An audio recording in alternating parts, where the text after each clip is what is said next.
نبی اکرم صلی اللہ تعالی علیہ وآلہ وسلم کے ایک صحابی تھے، بہت غریب جوان صحابی ہیں۔ امام الانبیاء نے ایک دن پوچھ لیا، فرمایا میرے غلام کیسے دن بیت رہے ہیں؟ عرض کی آقا برادری میں امیر لوگ بھی ہیں مگر میں بہت غریب ہوں، اور اس غریبی کی وجہ سے میری طرف کوئی توجہ ہی نہیں دیتا ہے۔ غریبوں کے جہاں میں وقت بھی رک رک کے چلتا ہے، کبھی صبح نہیں ہوتی کبھی شامیں نہیں ہوتی۔ میں آقا غریب ہوں، غریب کو کون پوچھتا ہے؟ محبت بری گفتگو ہو رہی تھی حضور کے ساتھ، اچانک جبرائیل امین آ گئے اور آ کے عرض کی اللہ کے حبیب کہ جس جوان سے محبت بری گفتگو فرما رہے ہیں نا، یہ تو کل زور تک زندہ ہے، کل زور کے وقت تک اس کی زندگی ہے، یہ فوت ہونے والا ہے۔ کل زور کے وقت اس نے مر جانا ہے میرے آقا۔ اوپر سے آئے تھے نا، لوح محفوظ دیکھ کے آئے تھے، اس کی موت مقدر بن چکی۔ آقا اس کے پاس تھوڑا وقت، یہ مرنے والا ہے۔ جبرائیل امین یہ خبر دے کے چلے گئے۔ کون؟ فرشتوں کے سردار نے خبر دی ہے اس کی زندگی کل زور تک۔ امام الانبیاء کی آنکھوں میں آنسو آ گئے۔ اس کا مطلب یہ جانے والا ہے، مہمان ہے۔ قربان جائیں حضور کی لجپالی پر اور آقا کی رحمتوں پر۔ میرے آقا نے اس جوان سے پوچھ لیا، بتایا نہیں اسے۔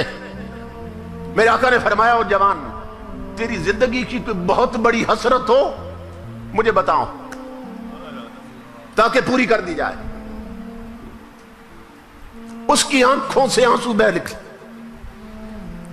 عرض کی اللہ کے حبیب غریبوں کی حسرتیں کیا پوچھتے ہیں؟ ہزاروں حسرتیں ایسی کہ ہر حسرت پہ دم نکلے۔ آقا جب سے آنکھ کھولی ہے غریبی ہی دیکھی ہے۔ اتنا غریب رہا ہوں میرے آقا کہ میں زندگی میں کبھی میٹھا نہیں کھا سکا۔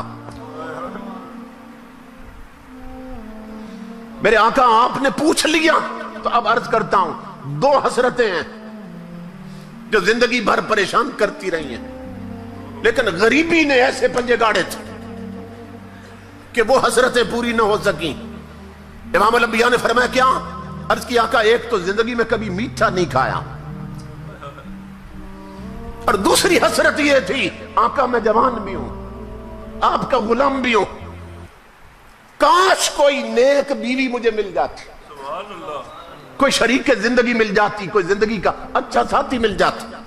میرے آقا میری طلب تھی، مدینے والے سو رہے ہوتے اور وہ زندگی کا ساتھی اور میں مصلی پہ رو رہے ہوتے۔ کوئی ایسی بیوی ملتی شریک زندگی، ہماری راتیں مصلی پہ بیت جاتی، آقا مل کے آپ پہ درود پڑھتے، مل کے اپنے رب کو مناتے۔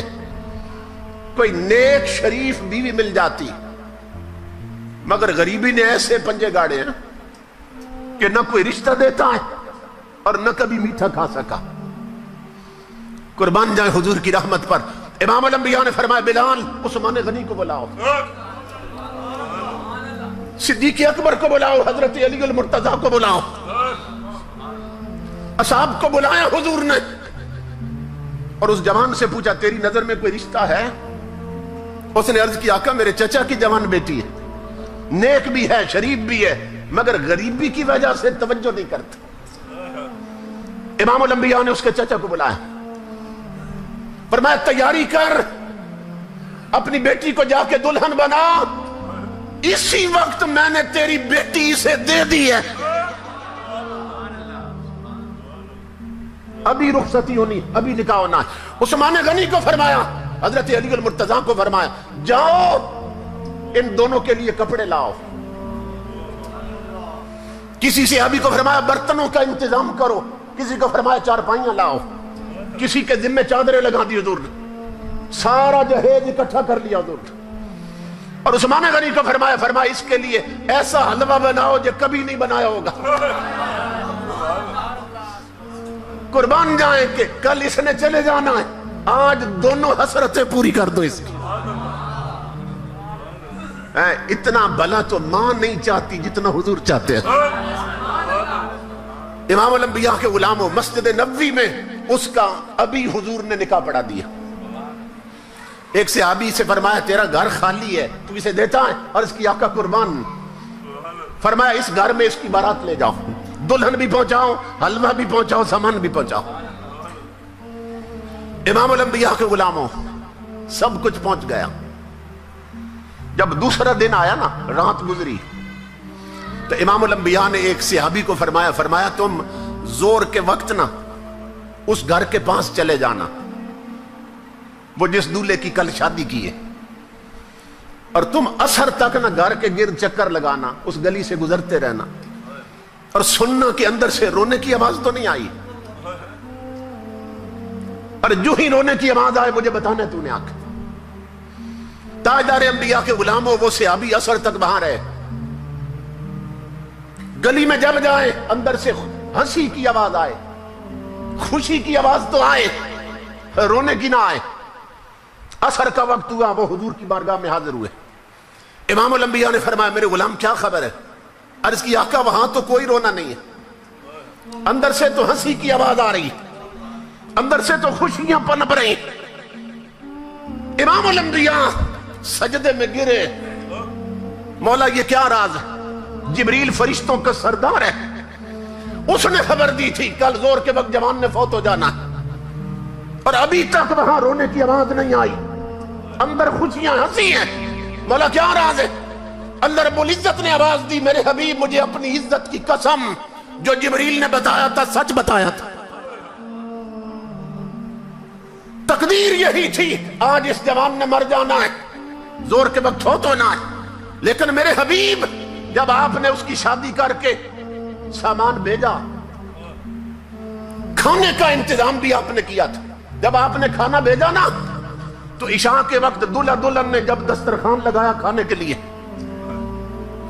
میرے حبیب ادھر وہ لقمے توڑنے لگے، ادھر دروازے پر کسی بھوکے نے آواز دے دی، اس نے آواز دی تھی میں کئی دنوں کا بھوکا ہوں، مجھے کھانا دو۔